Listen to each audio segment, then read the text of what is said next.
Good evening, everyone. My name is Karen Weigert. I'm a senior fellow here at the Chicago Council on Global Affairs.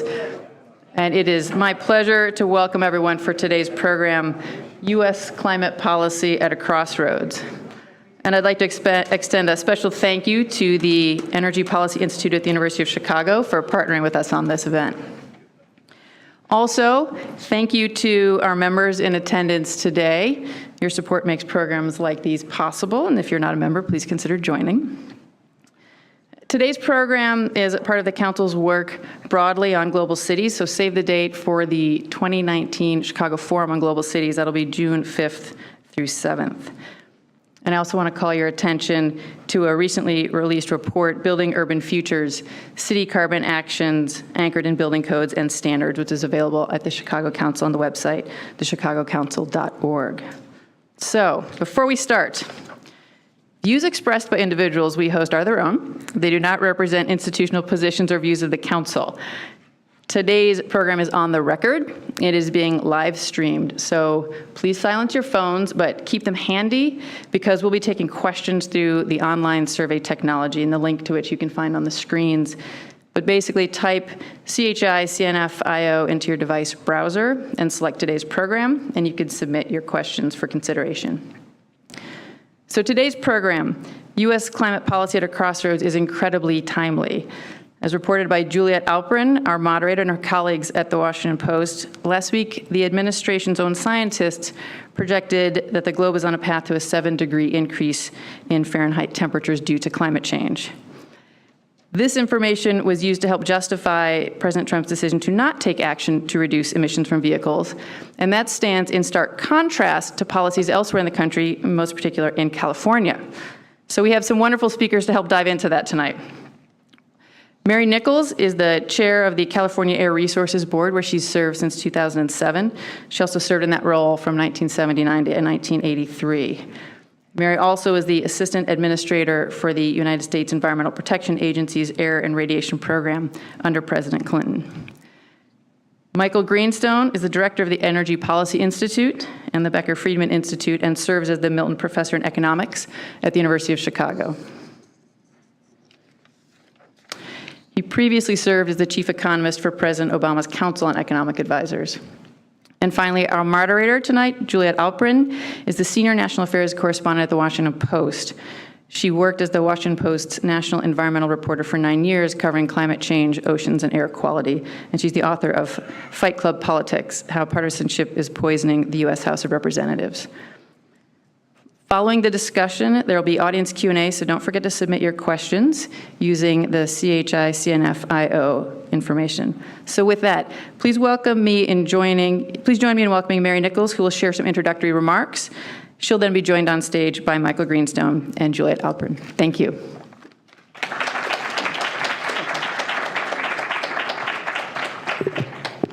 Thank you, and thank you for inviting me to be here.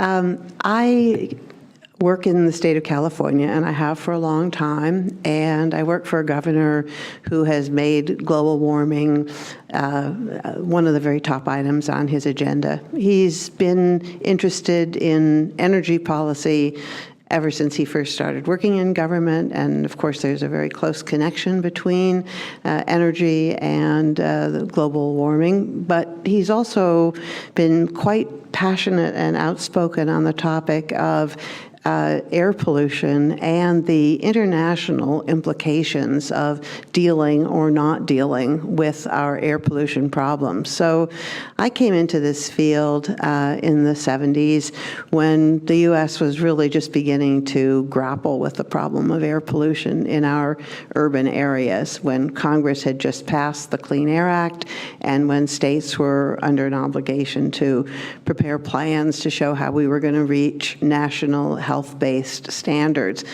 And I've been working in this field ever since, as it has morphed from being just about health to being a global issue to more or less coming full circle again to dealing with it as a health issue. Because if you look at the problem of greenhouse gas emissions, the buildup of gases in our atmosphere and the impacts that they are having around the globe, it's integrally connected with the way we generate electricity and the way we move ourselves and our stuff around.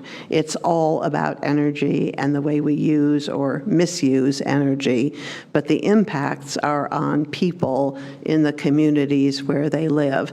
And in a way, you could just say that dealing with greenhouse gases and global warming is the problem of dealing with urban air pollution blown up to a global level. It's an extension of the same kind of problems and of the same kind of thinking or lack of thinking that ends up having us dealing with unintended consequences of the way we go about doing business.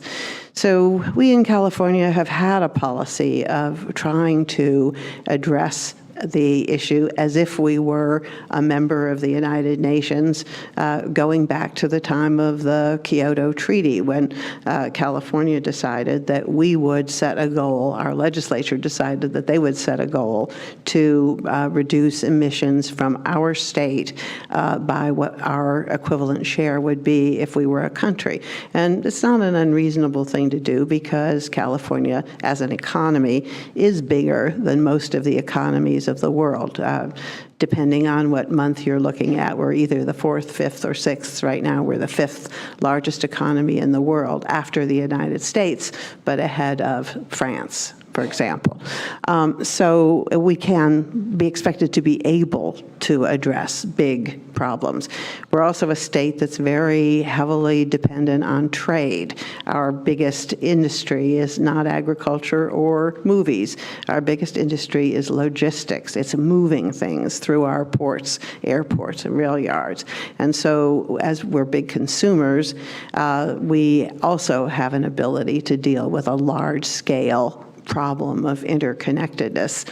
And in fact, what we have been doing really since we first began regulating greenhouse gas emissions back in the early 2000s has been to develop programs that are comprehensive in nature, not just looking at electricity or not just looking at any one source, but trying to look holistically at the problem of where greenhouse gas emissions are coming from, and then to develop plans to address it in a way that seems to be cost-effective and also as beneficial as possible to the economy of our state. And we've been successful to the extent that we have been able to cut emissions to reach our goals of rolling back emissions ahead of time, and to become, during that same process, a more prosperous state with more investment of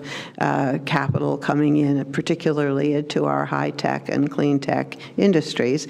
And so we feel that we're on a right track, that we're on a path that it would be good if our country were on. And we have been participating in international gatherings. Our governor has been invited to participate in the UN conferences for the last 7 years or so. And this year, at the request of the United Nations, we hosted in San Francisco a global climate action summit. And at that summit, we had over 5,000 registrants from every continent, from cities, states, a few national representatives, and many, many businesses, global businesses, as well as smaller businesses and nonprofit organizations, all coming together to share experiences of success in reducing emissions, to make new commitments because we know that what we're doing now is not enough, and to reaffirm our commitment to address this problem in a very serious way. So it was a little bit of a revival meeting, a little bit of a support group and therapy group, given the reality of the national government that we are a part of that is not supportive of action in this area, and also a real test of determination to find new and better ways to solve what I think we all can agree is the overarching environmental problem of our time. So I'm here today to participate in the conversation and to share experiences and answer questions. And I'm here as an advocate, frankly, and without any apology for action. I think that every state, every city has actions that they can take and should be taking, and where they are, we think they should be reporting them and taking pride in them, and we want to find new and stronger alliances to work with as well. So thank you for inviting me to be here today, and I'm looking forward to the rest of the conversation.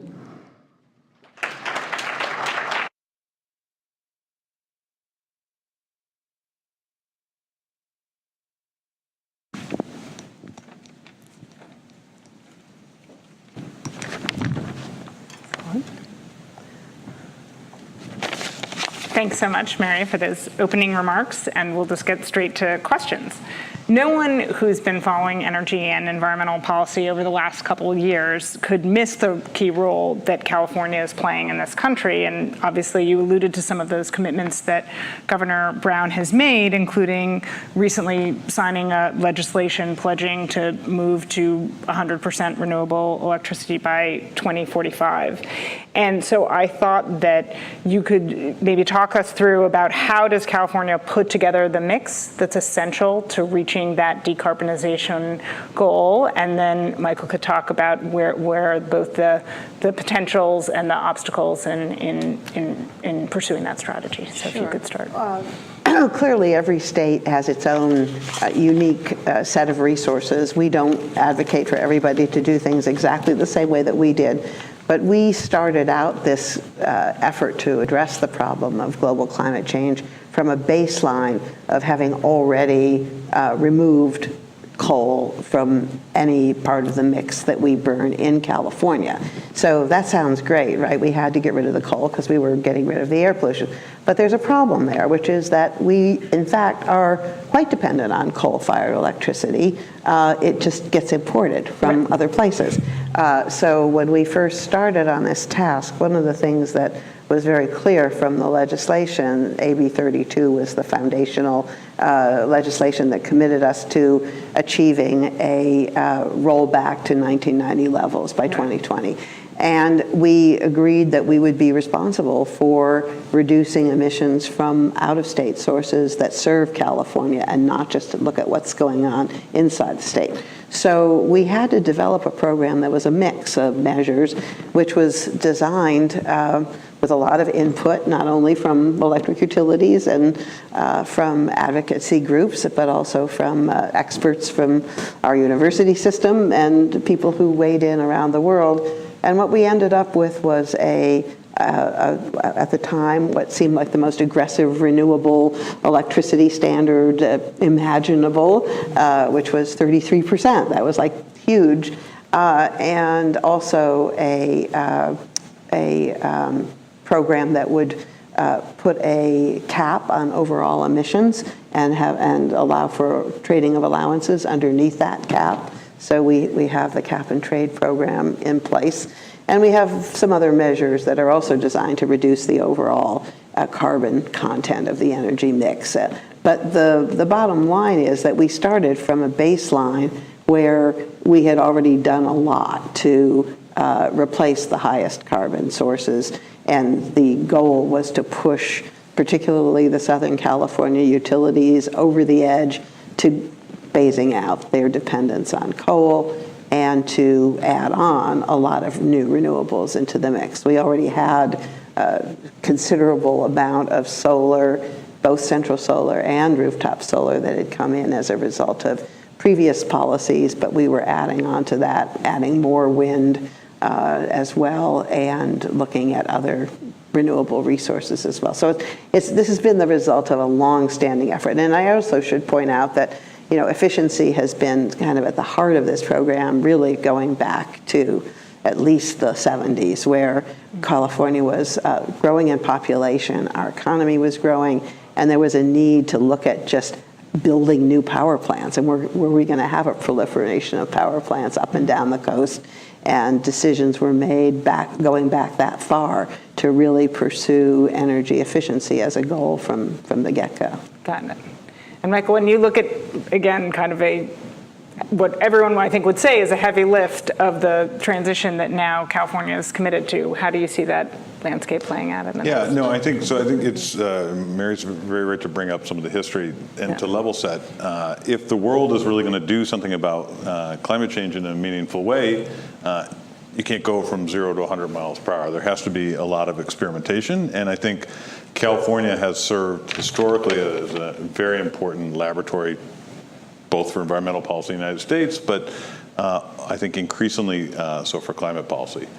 I think what California has set out to do going forward is probably taking it up a couple notches. I think if I have my trends right, I think there's been a decline of about 1% a year of CO2 in California, and to meet the targets that were recently set, it would have to go to about 3%, and will inevitably turn to kind of some of the harder to pick fruit.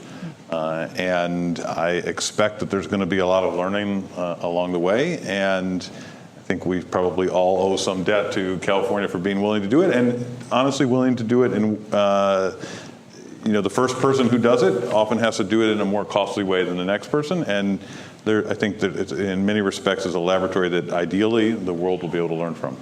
Got it.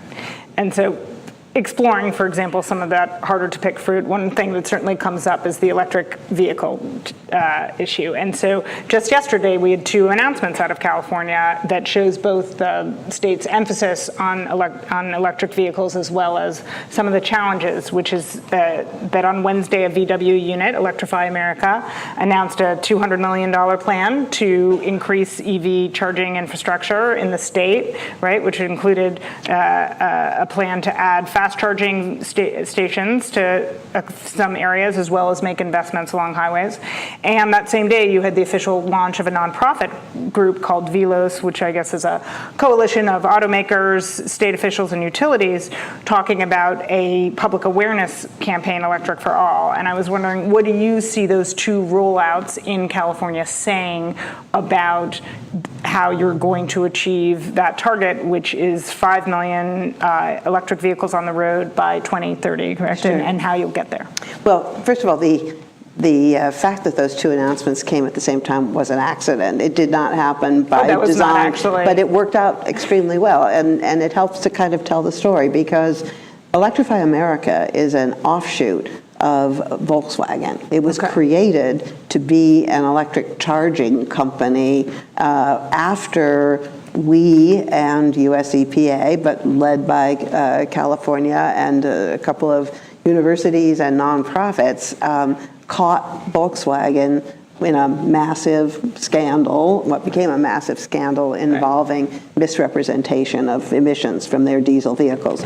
After heavy penalties and a lot of bad publicity and investigations back home in Europe as well as here, Volkswagen is fully committed now to electric vehicles as their future.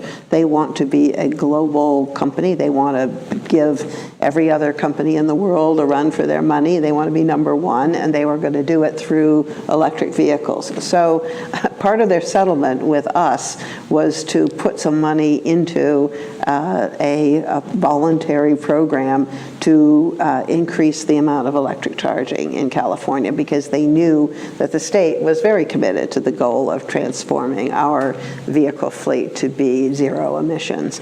And so this is actually round 2 of an investment plan that they offered up as part of the settlement. Mm-hmm. And it represents the largest investment ever in electric vehicle charging, and it's still not close to being enough to provide charging for all of the electric vehicles that we anticipate having on the roads by the 2030 or so timeframe. So then, how do you hope to fill that gap then? Well, our electric utilities are stepping up to the plate. They see themselves coming into the business of being transportation fuel suppliers, and they will be major transportation fuel suppliers in the future. They're looking to electrify not just passenger cars, but perhaps an even more important and potentially lucrative market, I think, is in the area of trains and trucks and ships and even planes. There's serious work going on electrifying aircraft. So we got that going on. And at the same time, we also, with only 500,000 or so electric cars out there on the roads, that's a drop in the bucket compared to where we need to go. It's been increasing fast, so the rate of uptake is very steep, but we still have a very long way to go. And one of the things that we've found is that in a state as big as California, for all that I may think that electric cars are everywhere, at least half the people who are seriously in the market for a car are not aware that there are electric cars that they could actually buy today.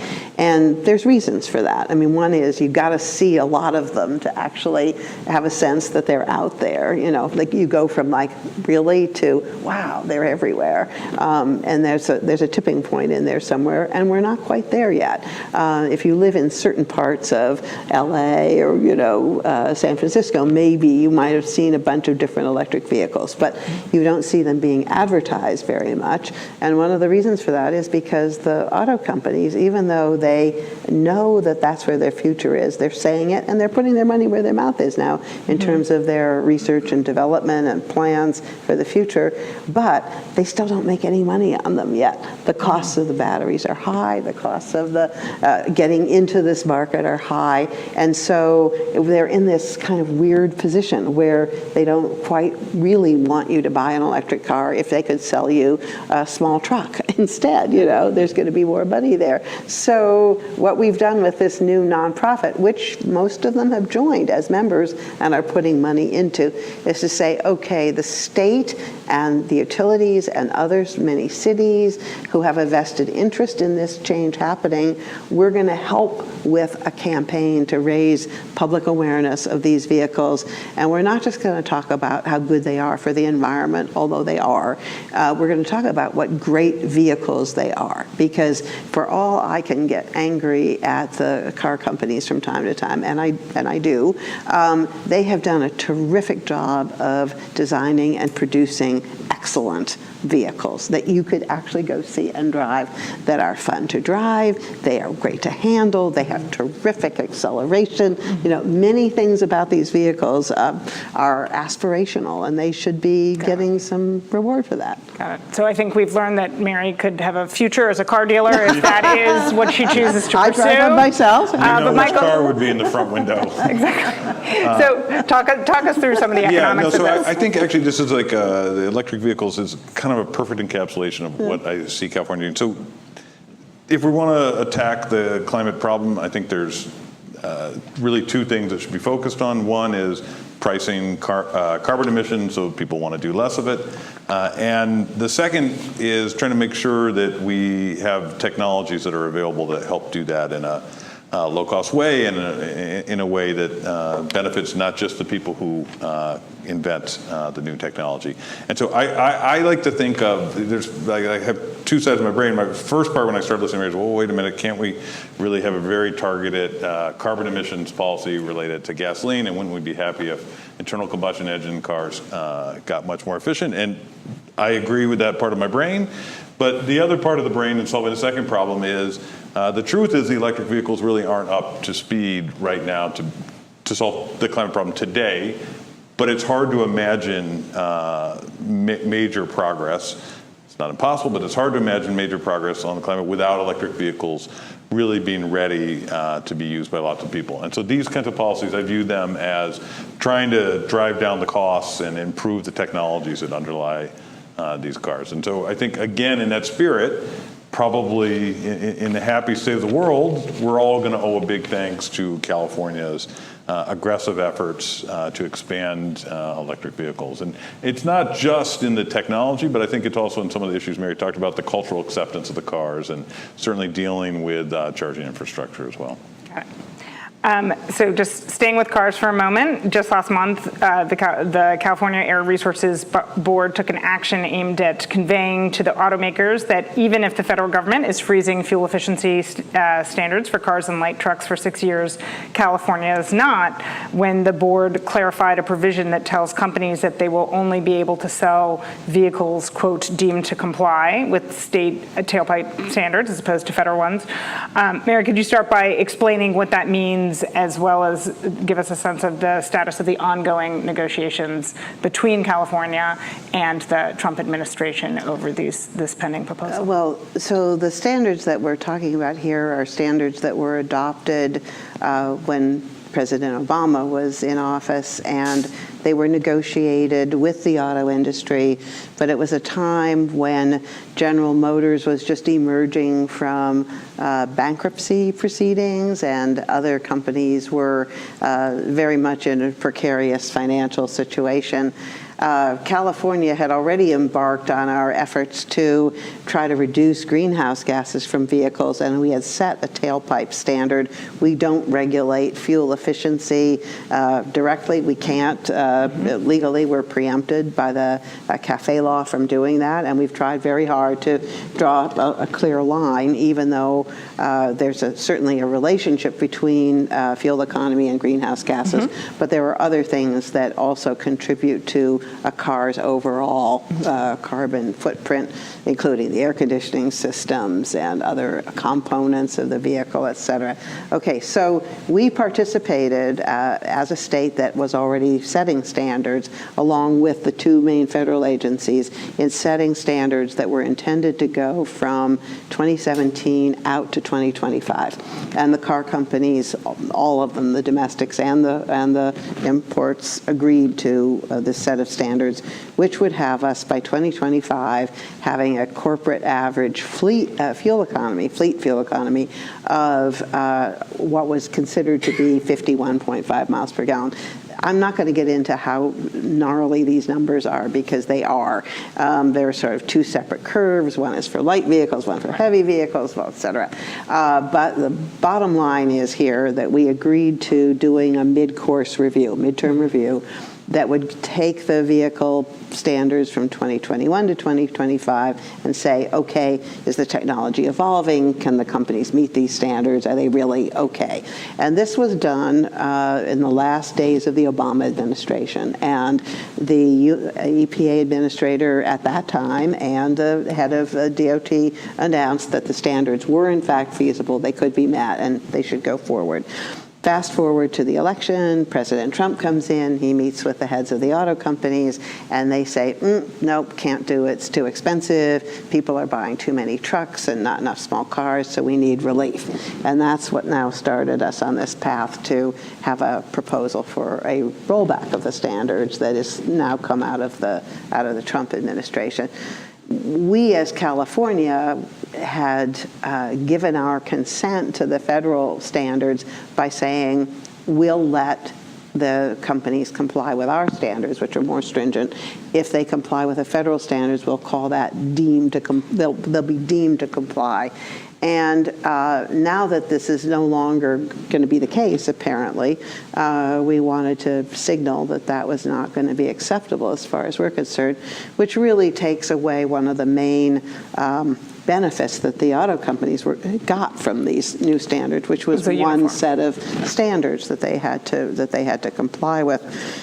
There's still a lot of time and a lot of things that have to happen before this all finally comes into effect. But the thing that I really would want to point out to people is, first of all, better fuel economy sometimes translates into a slightly higher cost for the purchase of a new car. It is always made up for by the savings in having to put gas into that car, even at relatively low gas prices. And right now, gas prices are going back up again. The other thing is that to the extent that people are buying these crossover vehicles, the SUVs and light trucks, because they feel more safe and they like to be sitting up higher on the road and so forth. They are not buying them because they want to use more gasoline. And there is technology out there today, very available, that could be used that would make those vehicles even more efficient. So we're not, as California, trying to force people into small cars. We're not trying to make them buy cars they don't want to buy. That's not the way we think. We think in terms of having a diversity of technologies available, but having them be as efficient as possible. So we're still fighting that fight. And I believe that based on what I've seen, that we're on the side of where most of the public is on this issue, consumers and others who feel like the companies should be doing their best to make these vehicles more efficient. And Michael, do you think that we could be headed to a situation, as I was talking with Ryan Kellick earlier today, where the automakers end up selling efficient vehicles in California and the states that embrace it, less efficient vehicles elsewhere, and you don't get the climate impact that was? Yeah, so Ryan's research on this is spot on, and that would be one unfortunate unintended consequence of that. But I think that's important to bear in mind, and just to underscore what you're saying, the idea is that the efficient cars would be sold in California, and all the other cars would be sold out, and nationally there would be no difference, although inside California there would be a difference. But actually, I want to, since we're in Chicago, yes. I think the phrase is from our current mayor that crisis should never be wasted. I think that's approximately and I don't think Mary actually thinks this is a crisis, because I think she believes that California has a very strong legal hand. But this mashup between the federal government and the state of California, I think at least could be viewed as a crisis, and I think it could be viewed as but I think instead it should be viewed as an opportunity. Why do I think it should be an opportunity? I think currently, and this is, I'll come back to the left and the right side of my brains, like the least expensive way to get reductions in CO2 out of the transportation sector is probably not from CAFE. It's probably something like a gas tax, and I understand CAFE is a particular body that you can't shove a gas tax into, but the way that CAFE is structured, it actually makes it even more expensive than is necessary, I think. And part of the reason Mary alluded to is you have separate standard, like the planet doesn't care if the gallon of gas was burned in a car or a truck, but CAFE standards care a lot about that. And there's much more lenient standards for trucks than there are for cars. And even within those categories, there's quite large differences based on the footprint of the car. And so what I would propose is, as long as everyone's talking about this, and this is possibly a crisis, why not turn it into an opportunity? And the opportunity, I think, lies with sweeping away all the differential treatment of trucks and cars, and possibly even adding on to that some kind of imputation of what the number of miles that the vehicle is going to be driven on, which in principle could be done. And now, full disclosure, Sam Morey, Cass Sunstein, and I have written a proposal that outlines exactly how to do this, but I think it's very rare that there's an opportunity to revisit policies that have been in place for a long time, and I think this might be one, and would be a way that could be a model for California, for the country, and abroad for how to drive very inexpensive reductions in CO2. Okay. So I think we actually agree, although maybe for a different reason, which is that we regulate the emissions. We don't, as I said before, we don't regulate the fuel economy. This whole CAFE law came into being at a time when we were worried as a country about imported oil. It was designed to deal with the issue of oil imports, not to deal with impacts on the environment at all. And it's not very effective, as you say, in accomplishing the environmental goal. From my perspective, if we could focus on the thing that matters, which is what's burned, and I mean the amount of emissions from burning stuff, and burn less, that would be a better goal. So how challenging would it be to get rid of the differential treatment of cars and trucks and footprint? Well, it's enshrined now in the CAFE law. We don't distinguish between them when it comes to light-duty vehicles. If they serve the same purpose, they're all in the same category. But I'm not certain whether we could get Congress to go along with that. I think in the 2020, I think it's in 2025 that there's an opportunity to kind of reset. You could reset.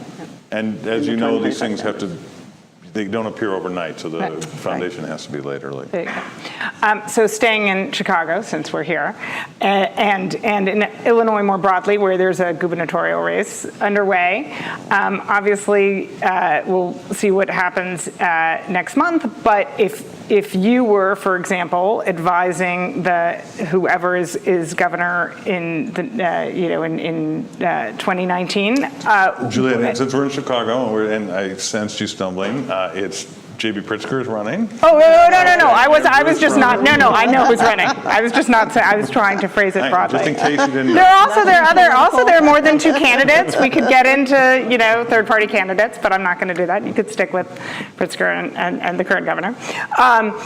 What kind of, if you were to advise one thing that this state could do, as opposed to putting aside California for a moment, Michael, let's start with you. What's the kind of the one policy move that would have the biggest impact? So I think, as I said, I think that we should be trying to do two things with climate policy. One is get a price on carbon, and the second is explore new technologies and figure out what is kind of under the hood with them.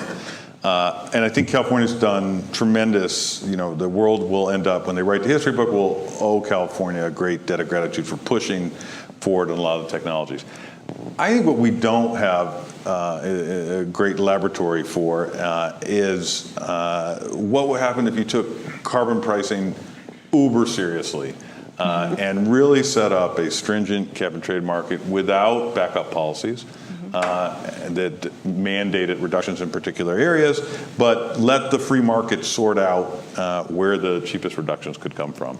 That would be one part of it. The second part of it is I would set that price at the social cost of carbon, not at an arbitrary number, but at the social cost of carbon, which is the monetized damages from the release of an additional ton of CO2. And Mary, if you had to be a freelance policy analyst, Sure. What would you say? First of all, as I understand Illinois, which is not as well as many people here do, I'm sure, it's a state that is like California in the sense that you have big urban area and rural areas, and they're different in what they need and what they want. So, I don't know why anybody needs to drive a pickup as their primary vehicle if they live in the city of Chicago or its suburbs, especially since you're well served by transit, which we envy, by the way. But maybe people who are living in the rural areas do. And so one of the things I think it behooves a governor to think about is whether you could have a statewide program that helps serve the needs of both and all sectors of your economy. The reason why we have a mixed program in California and not just a price on carbon is that we were looking for something that was both effective and also politically acceptable, because if people aren't willing to go along with your program, if the price of gasoline goes up to the point where people actually feel like they can't get to work and they don't really have an alternative, you are not going to continue to have that policy. That is not a sustainable program for dealing with what is a very long-term problem, which is the problem of global warming. I mean, we need to act fast to get a handle on it, but we also need to do things that people can accept as having benefits, other benefits as well. Now, the one thing that I'm in some ways the most proud of that we did in California with our cap and trade program is that we use the revenue that the state gets from the small number of allowances that we actually sell, because we actually initially gave most of the allowances away for free just to get people started with the idea that they would have to participate in this carbon market. But we sold allowances to the tune of now around $7 billion, $7 to $8 billion that the state has taken in from this program. And more than half of that money has gone to benefit the most disadvantaged communities in the state of California, directly and indirectly, most of it directly, to fund projects and programs that help deal with the problems of pollution and other related problems in those communities. And that in turn, frankly, has then gotten us support from people who otherwise really were not that interested either in the abstraction of global warming or certainly in economic programs, which tend not to be things that the public really likes when they hear about them. So can I just add a codicil to that? I think so that's one thing that's not often appreciated. Yeah. Carbon taxes or cap and trade markets can produce a lot of revenue. Now, if you're in Illinois, you would probably, the first thing you heard revenue, you'd think, oh my goodness, we can do something about the pension crisis. That might come to mind. But setting that aside, an alternative, rather than state programs directed at particular neighborhoods, would be, let's just start cutting a check and send it out every quarter to every household. And I think that could, in principle, be a way to create a constituency that, notwithstanding the pension crisis. So I'm sure there are a lot of folks in the audience who have smart questions. So if you have one, I think I'll just call on you. Do we have microphones in the back that we can bring to someone? All right. This gentleman right over here. So wait for the microphone to come to you. It's coming right here.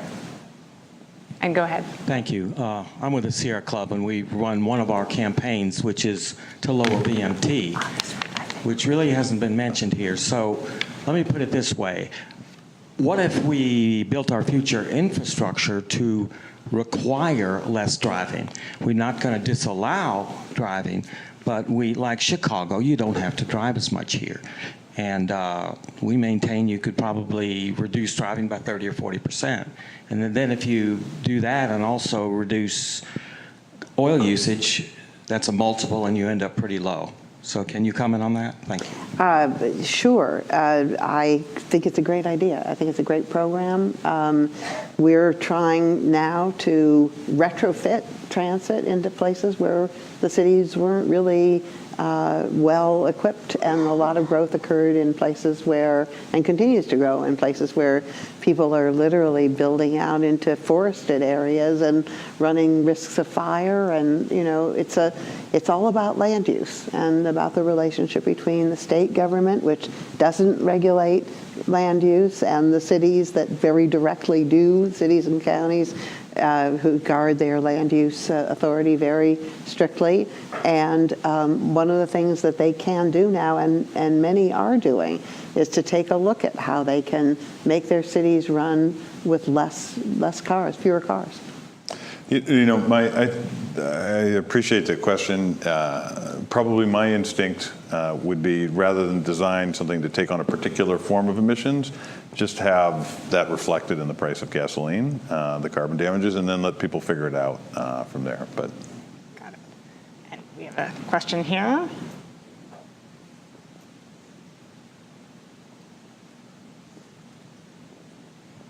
Thank you, Mary. I come to you from the Northeast, New York and New England.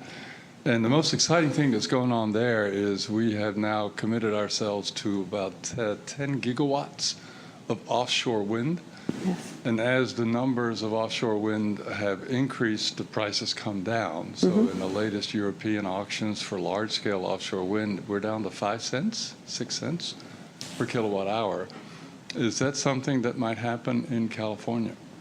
The question about offshore wind, we have not had much in the way of propositions to do things like that because we had such a big resource in the solar area to the point where now one of the reasons why people are interested in electric vehicles is that we have excess solar being generated in midday, and a way to help regulate the grid is actually to bring more solar vehicles online and have them charging in the middle of the day, which was a complete unintended consequence of all of the solar activity, but it's worked out really well.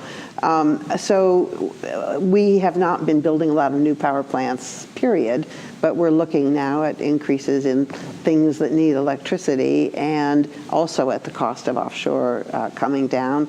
And I know there's a couple of different companies that are looking to put forward proposals for that. Got it. I'm going to ask one of the questions submitted online, which is, in your view, what are the current disruptors in the mobility and digital sectors that are driving down emissions minus electric vehicle technology? Michael, when you look out and see what are the disruptors that are making a difference, are there ones that come to mind? Maybe I'll answer some related questions. Sure. I do think, the bright green future, both in the power sector and in the cars, runs through advances in batteries. And I don't think we could be spending enough, and I know California has some mandates on storage, in trying to sort out what that looks like, and possibly, as Mary suggested, even using cars as a way to store electricity. But I think if you're thinking about how this could possibly work, it's got to run through improvements in batteries, because batteries really aren't ready for prime time. Any questions on this side of the room? Or is this side, it's fine, I'll keep sticking with this one. The gentleman right over there, yes. Here. Hi, thank you all for your time. My name is Rohit Agarwal. My question is that after transportation, what do you think is the next big electrification wave, and are the utilities ready for it?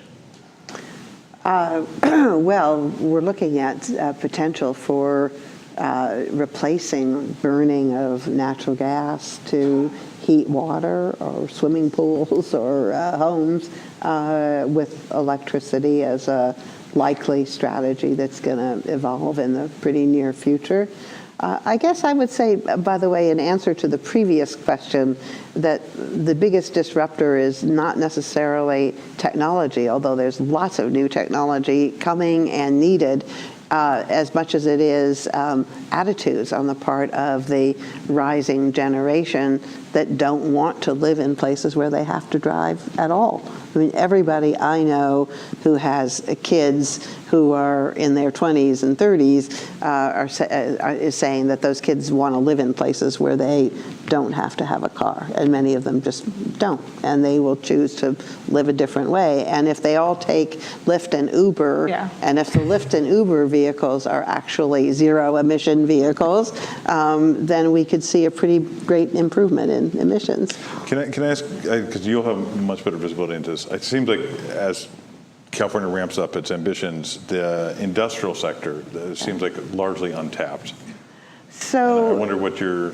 In California, we don't have very much in the way of the kind of industry that uses large amounts of power. We manufacture movies and records and software and stuff like that. So it hasn't been as great an area of concern, but we still do. We have some cement plants, we have some glass plants and things like that. And they are all looking for ways to either become greater electricity users or electricity generators. Yes, right here. Oh, wait 1 second, the microphone's going to come. And then, now that we have enthusiasm on that side of the room, we're going to switch over, which will be exciting. But go ahead, no, you first. I had two quick questions. Please hold the microphone. First of all, what's going to happen when President Trump packs the court with retrogressives like Kavanaugh, who were so hostile to the nation's environmental and climate standards? How can we expect California to maintain its emission standards under that judicial juggernaut? Secondly, we have a crisis in Chicago where an asphalt plant was set up in McKinley Park, and this is a heavy user of petroleum. This brings up the issue of our dependence for materials manufacturing on petroleum, and what progress are we really making in nanotechnology or elsewhere to supplant the petroleum manufacturing so we can keep it in the ground and go over to nanomaterials or other environmentally benign materials? Got it. Two good questions. Do you want to choose which, if the Supreme Court? I think the Supreme Court one is a terrific question, and I think actually what you're striking at is that a lot of, at the federal level, a lot of addressing CO2 has come from statutes that weren't really designed for CO2. And that leaves it to when a new administration comes, they can come up with new rules, or the court, and then the court has to adjudicate. I think really for the U.S. and then ultimately for the world, there's going to have to be legislation that directly takes on CO2, and the courts don't have any say in that, and that'll be driven by what people in this room and all over the place do at voting booths. So I think in anticipation of a potential challenge in the court, that's one of the reasons why there is a bipartisan coalition. It's not very big, but it is seemingly growing in Congress to come up with a strategy for addressing climate change in a bipartisan way through some form of carbon pricing, probably a tax with the check cutting as was suggested here. And that would be an important step forward. I don't actually agree that the Clean Air Act isn't suited for regulating greenhouse gases. I think it is, and I think it could be used if the government wanted to use it. But there is this looming threat that with the next Supreme Court appointment, they could revisit the question of whether CO2 is a pollutant and therefore subject to being regulated at all. I don't want to handicap that one necessarily. I think we've kind of passed the point now where even very conservative people in general recognize the science of climate change and the reality of the need to address it. So I wouldn't necessarily assume that if Judge Kavanaugh is confirmed and put on the court that they would be rolling that one back right away. But it's a legitimate thing to be worried about, for sure. And it would be better if we had a Congress that addressed it. I think we could all agree with that. What about the S issue? I want to get in a couple more questions, if you don't mind. So, sorry, if one of you could give this gentleman right here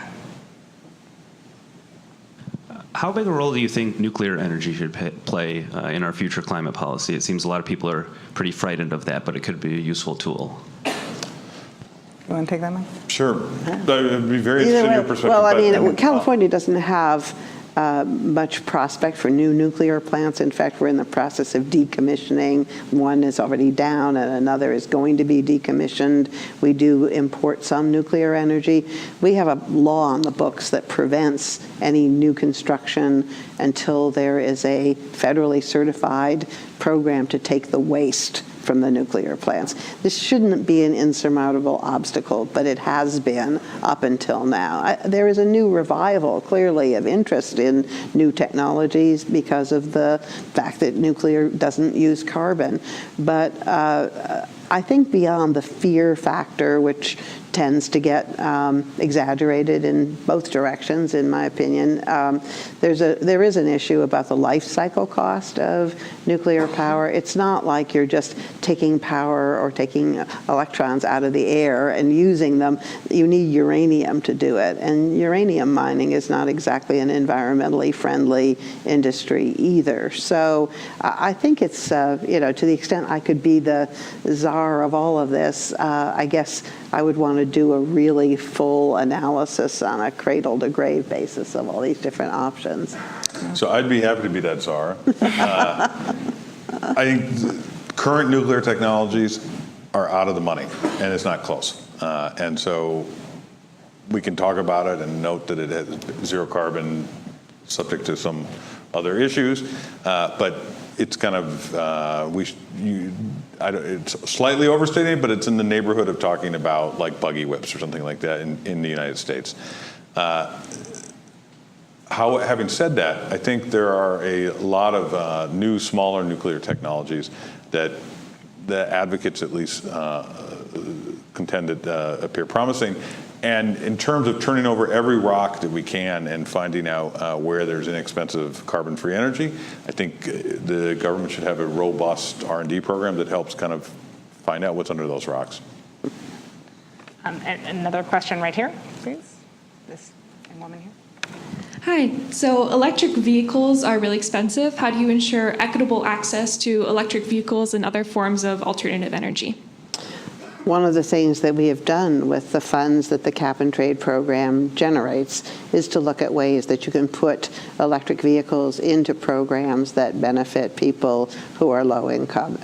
First of all, the price of electric vehicles is coming down. They're not all Teslas, and they're not all super expensive.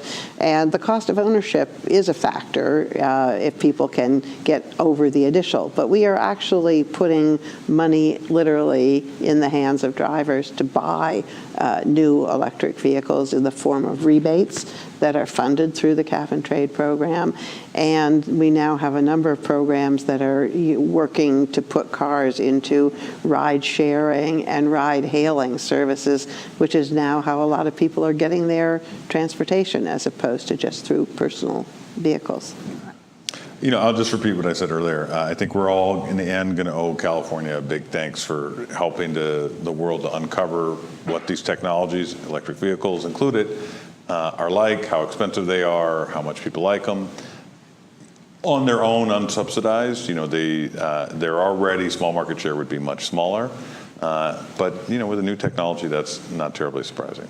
And people who have these cars love them. And a quick question from online. Do you see industry as a partner or opponent in meeting climate goals? How is this relationship evolving? You know, that's a really good question.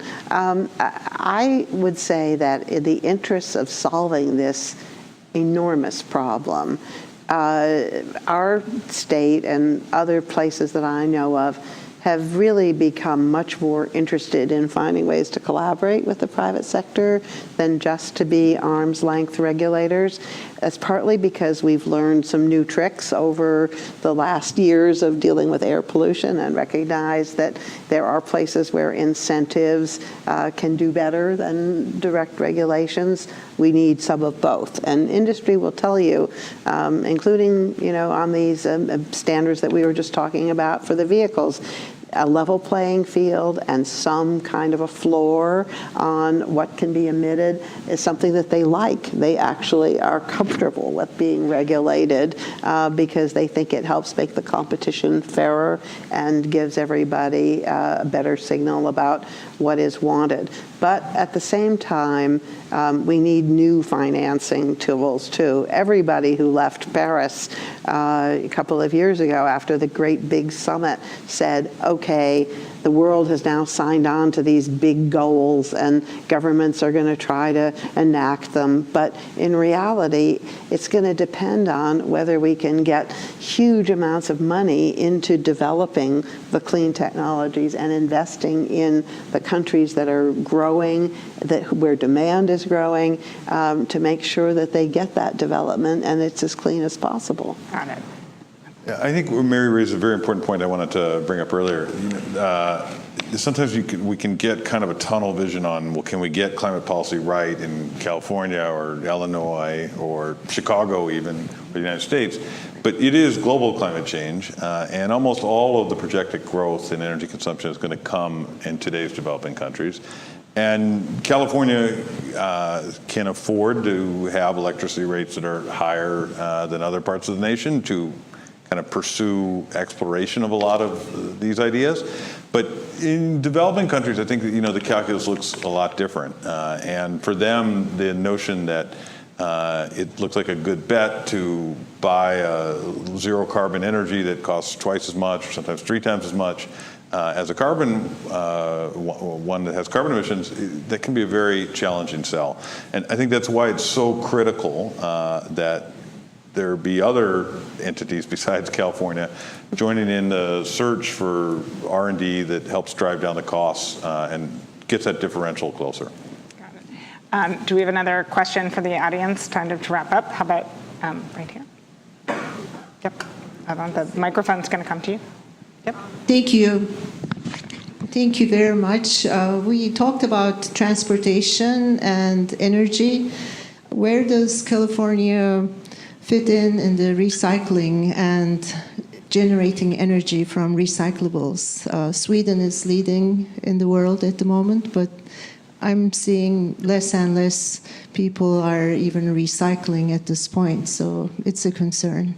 The question about waste, the waste sector is one of the next big targets in our thinking for where we can get more emissions reductions, absolutely. And it's true that recycling programs have tended to falter because there weren't markets for the recycled materials, and so cities and counties that were running them have not been as interested in pursuing them, and there are costs associated with them and so forth. But where you can find economically viable uses for those materials, then it's a whole different story. And there's a lot of interesting work going on that front that I've been seeing, especially on plastics.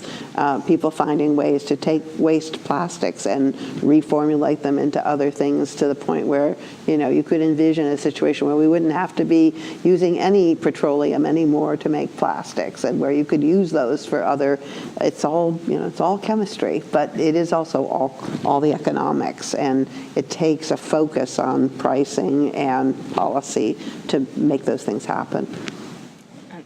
I think I have nothing useful to add to that. All right. Well, we are out of time at this point, so I would hope you join me in thanking both our panelists and the Chicago Council on Global Affairs and the University of Chicago's Energy Policy Institute for sponsoring this forum. So